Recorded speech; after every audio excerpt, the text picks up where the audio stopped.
आमतौर पर एक युवा का सपना होता है कि वह पढ़ लिख कर एक अच्छी खासी नौकरी करे और अपनी जिंदगी में सेटल हो जाए।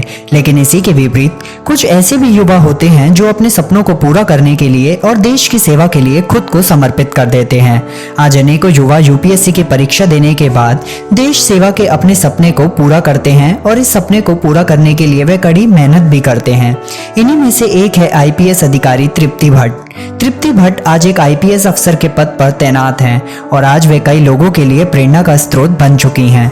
तृप्ति ने भी देश सेवा का सपना देखा था, जिसे तृप्ति ने कड़ी मेहनत से पूरा भी किया है। तृप्ति उत्तराखंड के अल्मोड़ा जिले की निवासी हैं और वह बचपन से ही देश सेवा करना चाहती थीं। अपने देश सेवा के सपने को पूरा करने के लिए तृप्ति ने निरंतर प्रयास भी किया और फिर सफलता के शिखर को हासिल किया। तृप्ति के परिवार में शिक्षा को सर्वोपरि रखा जाता है, इसलिए बचपन से ही तृप्ति पढ़ने लिखने में होशियार थी। शुरुआती पढ़ाई पढ़ने के बाद तृप्ति ने पंतनगर यूनिवर्सिटी से इंजीनियरिंग की डिग्री हासिल की। इंजीनियरिंग में भी तृप्ति का बहुत अच्छा प्रदर्शन रहा था, जिसके कारण तृप्ति को इंजीनियरिंग के बाद कई नौकरियों के ऑफर मिले। तृप्ति को सरकारी नौकरियों के साथ साथ अच्छी खासी प्राइवेट नौकरी का भी ऑफर मिला था, लेकिन देश सेवा के लिए तृप्ति ने सभी ऑफर को ठुकरा दिया। तृप्ति को इसरो की ओर से भी नौकरी करने का अवसर मिला था, लेकिन तृप्ति सिर्फ आईपीएस अधिकारी बनकर ही देश की सेवा करना चाहती थी।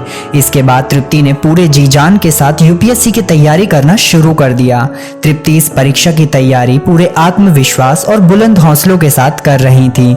2013 में तृप्ति ने यूपीएससी की परीक्षा को पास कर लिया और तृप्ति का चयन भारतीय पुलिस सेवा के लिए हो गया।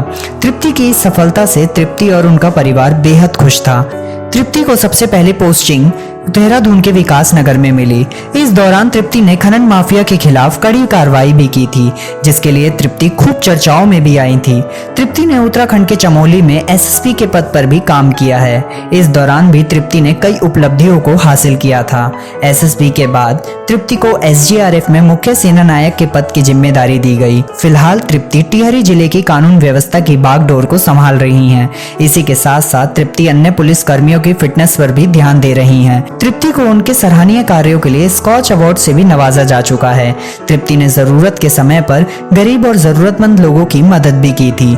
आज तृप्ति की कहानी अनेकों लोगों को आगे बढ़ने और देश सेवा के लिए प्रेरित कर रही है।